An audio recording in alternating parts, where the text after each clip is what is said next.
Hello everyone, आज हामीले योङ्स double slit experiment गर्न जाँदैछौँ। यो चाहिँ इन्टरफेरेन्स च्याप्टरको one of the important derivation हो। यही नै लाइक धेरै जसो एक्जाममा पनि यही नै आइरहेको हुन्छ, त्यही भएर चाहिँ एकदमै इम्पोर्टेन्ट डेरिभेसन हो। अब यो डेरिभेसनमा चाहिँ के छ भन्दाखेरि अब यसको नामैले थाहा हुन्छ, योङ्स डबल स्लिट एक्सपेरिमेन्ट। यो चाहिँ योङ्स भन्ने साइन्टिस्टले दिएर गराएको भएर चाहिँ योङ्स डबल स्लिट एक्सपेरिमेन्ट होला। अनि डबल स्लिट भनेको चाहिँ यसमा चाहिँ दुईवटा स्लिट हुन्छ। स्लिट भनेको चाहिँ जस्तै कस्तो स्लिट भनेको त थाहा छ नि, कट भन्छ, मेनली स्लिट भनेको कट हो। बट यहाँ चाहिँ दुईवटा ठाउँमा यस्तरी ग्याप भएकोलाई चाहिँ स्लिट भनेको छ यहाँ चाहिँ।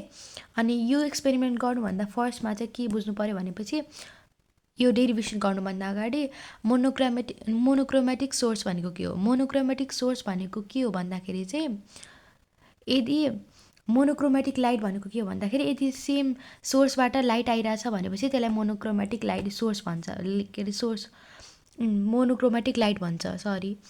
कसो भने चाहिँ जस्तो यो एउटा सोर्सबाट यहाँ र यहाँ दुइटै ठाउँमा गएको छ कि नै भनेपछि यिनी दुइटा के भयो, मोनोक्रोमेटिक लाइट भयो के।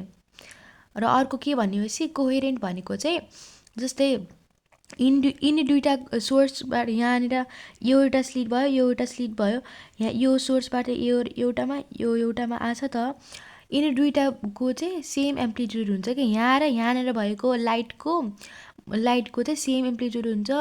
अनि त्यसैले चाहिँ यिनी दुइटालाई चाहिँ के भन्छ, कोहेरेन्ट सोर्स भन्छ, कोहेरेन्ट सोर्स भन्छ। बुझ्नुभयो नि, यसमा यति कुरा हो।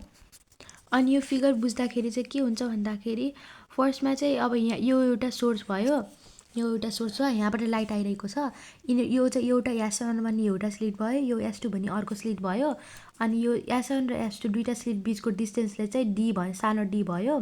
अनि यो भनेको चाहिँ स्लिट भयो, यो भनेको के भयो, स्क्रिन भयो। स्क्रिनदेखि योसँग स्लिटसम्मको डिस्टेन्सलाई ठुलो D भयो।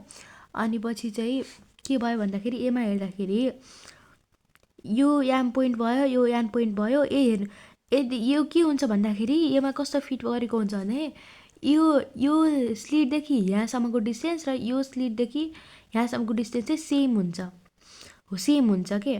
बुझिरहनु भयो नि, सेम हुन्छ कि दुइटा स्लिटको डिस्टेन्स सेम हुन्छ। अनि यो पुरैको D छ भनेपछि यो यहाँनिर यतिको के हुनुभयो, D/2 हुनुभयो। यतिको के हुनुभयो, D/2 हुनुभयो। के भनेपछि D/2 + D/2 गरेपछि D आउँछ। यो पुरै कति छ, D छ, त्यही भएर त्यो लेखेको। यो चाहिँ P पोइन्ट एउटा। अब हामीले के यो भन्छ, यहाँबाट एउटा स्लिट, यो लाइटबाट यहाँ आयो, यो एउटा स्लिटबाट यहाँनिर P पोइन्टमा गएको छ लाइट, यो S2 भन्ने स्लिटबाट P पोइन्टमा गएको छ भनेपछि चाहिँ कन्डिसन निकाल्नु पऱ्यो। यो P पोइन्ट भनेको एउटा पोइन्ट हो जहाँ चाहिँ लाइटहरू गइरहेछ। यो भने C भनेको सेन्टर हो। अनि यो सेन्टरदेखि P पोइन्टसम्मको डिस्टेन्सलाई चाहिँ Y भनिरहेको छ यहाँनिर। त्यति भयो। अब डेरिभेसनतिर जाऊँ। लेट, यो सबै लेट गर्ने है। Let S be the monochromatic source of light of wavelength lambda. मैले के भने, मोनोक्रोमेटिक सोर्स अफ लाइट भनेको सेम सोर्स, जस्तै सेम सोर्सको लाइटलाई चाहिँ मोनोक्रोमेटिक सोर्स अफ लाइट भन्छ। अनि यहाँ चाहिँ कोहेरेन्ट सोर्स छ। के कोहेरेन्ट सोर्स भनेको कोहेरेन्ट के अरे, त्यो छ कोहेरेन्ट छ भनेको के हो त, यहाँ दुइटा के छ, सेम एम्प्लिट्युड छ। यहाँबाट यहाँनिर यो लाइटले यहाँनिर पनि यो स्लिटमा पास गर्ने पनि, यो स्लिटमा पास गर्ने पनिको लाइटको क्वालिटिज हेर्दाखेरि चाहिँ सेम एम्प्लिट्युड भएका जस्तो छ, त्यही भएर चाहिँ यिनीहरूलाई कोहेरेन्ट सोर्स भन्छ। अनि सानो D भनेको distance between the two slits. अनि ठुलो D भनेको सोर्स र स्क्रिनको डिस्टेन्स। C भनेको चाहिँ सेन्टर अफ द स्क्रिन। एमा चाहिँ पार्ट डिफ्रेन्स के हुन्छ, 0 हुन्छ। यहाँनिर चाहिँ यो C भन्ने पोइन्टमा चाहिँ एकदमै धेरै ब्राइट लाइट हुन्छ कि, एकदम इन्टेन्सिफाई हुन्छ। कस्तो हुन्छ भन्दाखेरि, यसमा चाहिँ यो स्क्रिन भयो नि, यो C सेन्टर भयो भने यहाँ ब्राइट लाइट हुने भयो, यहाँनिर फेरि अलिक डिम लाइट, यहाँ ब्राइट लाइट, बुझिरहनु भएको छ भने डार्क यस्तो गरेर हुन्छ क्या। अनि भयो। अनि म्याक्सिमम् इन्टेन्सिटी एट सीमा धेरै इन्टेन्सिटी हुन्छ, त्यहाँनिर पाथ डिफ्रेन्स चाहिँ 0 हुन्छ। अब यो चाहिँ अगाडि नै पढ्नुपर्ने कुरा। अनि P भनेको चाहिँ any point of the screen at distance Y from the सेन्टरबाट चाहिँ Y को डिस्टेन्समा एनी पोइन्ट अन द स्क्रिनमा है। अनि पाथ डिफ्रेन्स चाहिँ S2P - S1P किन लेखाएको छु भनेपछि चाहिँ, पाथ डिफ्रेन्स भनेको चाहिँ हामीले अब अगाडि पढ्नुपर्छ। पाथ डिफ्रेन्स भनेको जस्तै यो भनेको S1देखि जस्तै स्लिटमा लाइटले चाहिँ ट्राभल गरेको S1देखि Pमा हो, S2देखि Pमा हो, S2मा भनेपछि पार्ट डिफ्रेन्स भनेको चाहिँ यिनी दुइटाको डिफ्रेन्स। जस्तै यो यति र यति त सेम छ नि यिनी दुइटाको, बुझिरहनु भएको छ नि, यति र यति त सेम छ यति, बट यति भनेको चाहिँ यिनीहरू दुइटाको पार्ट डिफ्रेन्स हो। कति फरक छ त, मतलब डिफ्रेन्स निकाल्ने कि यो र यो सेम भयो, यति चाहिँ डिफ्रेन्स भयो यस्तो भनेको। त्यही भएर पार्ट डिफ्रेन्स के भयो, S2P - S1P भयो। अनि हामीले ट्रायङ्गलमा चाहिँ पाइथागोरस थ्योरम लगाएर गर्नुपर्छ। Triangle S2PN in triangle S2PN, यो भनेको के हो, हाइपोटेनिस भयो होइन। के भयो भनेपछि H² = P² + B² भयो। एचमा S2P छ होइन, अनि P² र B² मा PN² र S2N², त्यो भयो S2P भयो। अनि PN भनेको चाहिँ कसरी y + d/2 आयो भनेपछि चाहिँ यहाँ फिगरमा हेर्नु पर्यो।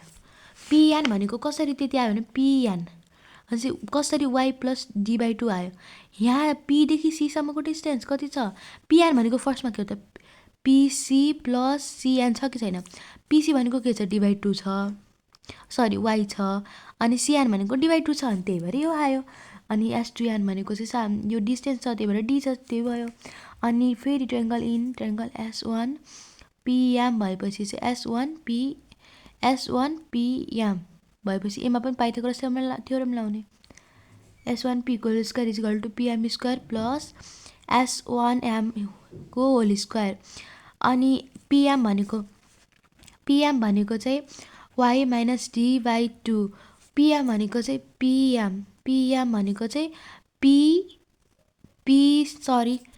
PM भनेको चाहिँ PC - MC, PC - MC भयो, PC - MC, PC भनेको y - MC भनेको d/2, S1M भनेको चाहिँ d²।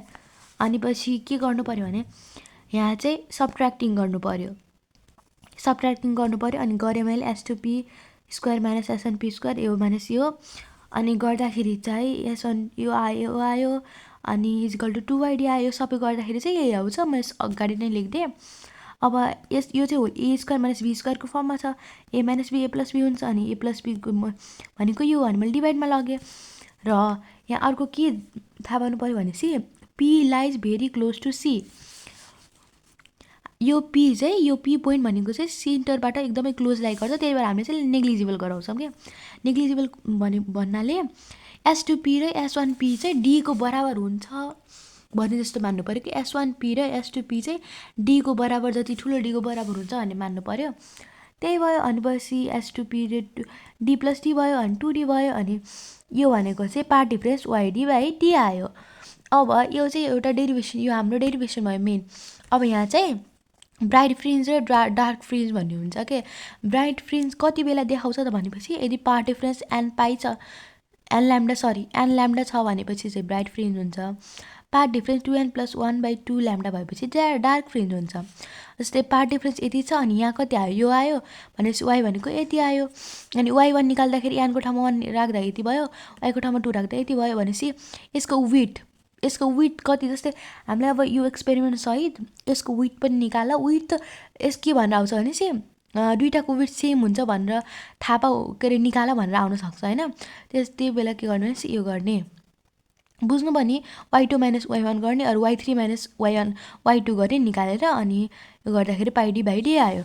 अनि यसमा पनि सेम यस्तै गर्ने, अनि त्यही यसमा चाहिँ 0 र 1 को निकाल्ने, अनि y1 - y0 गरेर चाहिँ πD/D आयो। यसरी चाहिँ दुईटाको डिस्टेन्स पनि विथ पनि सेम हुन्छ भनेर थाहा भयो। यो चाहिँ डबल स्लिट एक्सपेरिमेन्ट।